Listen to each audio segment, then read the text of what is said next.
आज हम हैं बीएचयू में और हमारे सम्मुख हैं राजनीति शास्त्र के शोध छात्र गौरव पांडे जी, जिनका शोध का विषय रहा है पिछड़ा वर्ग की राजनीति। तो आइए हम जानते हैं संक्षेप में पिछड़ा वर्ग की राजनीति क्या है।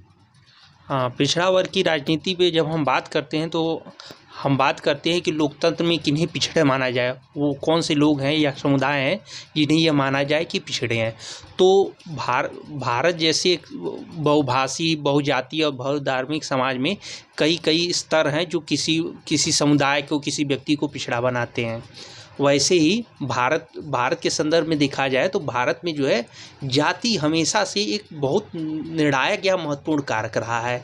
तो जाति को हम एक तरीके से पिछड़ेपन के सब प्रभावी कारकों में से मान सकते हैं और हम ये समझ सकते हैं कि किस तरीके से समाज में जाति एक निर्णायक भूमिका में समाज में पिछड़ेपन को बढ़ावा देता है या बहिष्करण को बढ़ावा देता है या कुछ समूह वर्गों को शक्तिशाली करता है या कुछ को कमज़ोर करता है।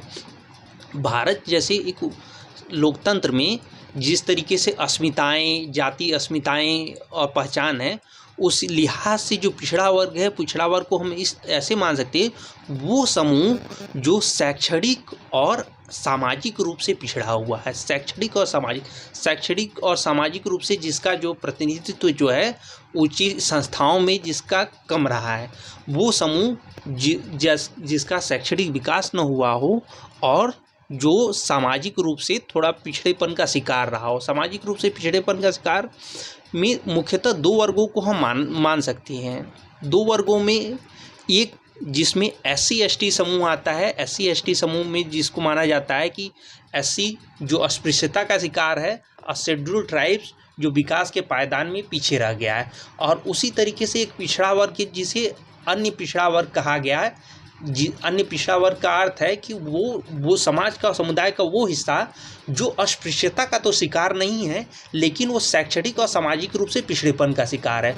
उन भारत की लगभग जातियों की आधी जातियां या लगभग 50% आबादी के आसपास माना जा सकता है पिछड़ी जातियों में आते हैं। और पिछड़ी जातियों का अर्थ होता है कि वो जाति समूह जिनका स्थान निश्चित सामाजिक पायदान पे निश्चित न हो, न तो वो सामान्य वर्ग की तरह जो है उछले पायदान पे है, न तो वो अनुसूचित जाति और जनजाति की तरह बिल्कुल पीछे, बल्कि उनकी स्थिति मध्य और मध्य वर्ग में है।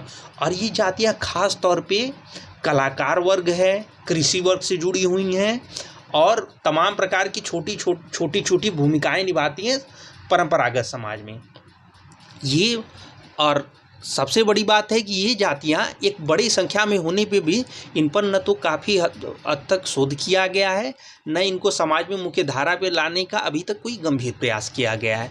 भारत जैसे एक लोकतांत्रिक समाज में जहाँ पे लोकतंत्र के तमाम विमर्श चल रहे हैं, विमर्शी लोकतंत्र की अवधारणा चल रही है, वहाँ पे पिछड़े वर्गों की बात करना, उनको आगे लाने का प्रयास करना एक महत्वपूर्ण कदम साबित हो सकता है। तो पिछड़े वर्ग को हम एक ऐसे सामाजिक समूह के रूप में ले सकते हैं जिसको अभी तक राजनीतिक प्रतिनिधित्व भी बहुत कम मात्रा में प्राप्त हुआ है, जिसके लिए राजनीतिक प्रतिनिधित्व के भी दरवाजे नहीं खुले हैं। हालांकि उनमें से कई जातियां ऐसी भी हो सकती हैं जिनके पास भूमि के रूप में स्वामित्व रहा हो और वो शक्तिशाली रही हों, किंतु उनका जो है राजनीतिक रूप से जो प्रतिनिधित्व है वो अभी भी कम रहा है। और हम देखेंगे OBC जो है एक कोई खास ढांचा या साँचा नहीं है कि आप कह सकते हैं कि ये वर्ग जो है पिछड़ा वर्ग है। उसमें तमाम प्रकार की विविधताएं हैं, उसमें तमाम प्रकार के समूह हैं जिनमें कुछ खेती करने वाली जातियां हैं, तो जिनमें कुछ जो है खेती न करने वाली जातियां हैं, पशुपालन करने वाली जातियां हैं, तो उनमें से कुछ ऐसी जातियां हैं जो तमाम प्रकार की व्यवसाय करती हैं, छोटे व्यवसाय करते हैं।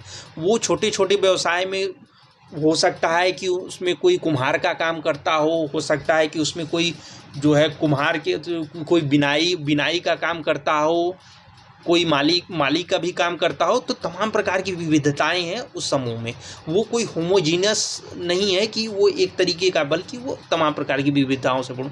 और वो ये जो समुदाय है, अगर देखा जाए राजनीतिक दृष्टि से देखा जाए तो एक बहुत बड़ा समुदाय है जो लगभग 50% आबादी का प्रतिनिधित्व करता है। और ख़ास तौर पे अगर हम उत्तर प्रदेश और बिहार जैसे उत्तर भारत के राज्यों के संदर्भ में देखें तो इसकी भूमिका और भी प्रबल हो जाती है, क्योंकि इसकी आबादी अन्य राज्यों की अपेक्षा यहाँ पे लगभग बहुत ज़्यादा है। जैसे उत्तर प्रदेश को हम लिया जाए तो वर्तमान में उत्तर प्रदेश की आबादी लगभग 25 करोड़ के आसपास है।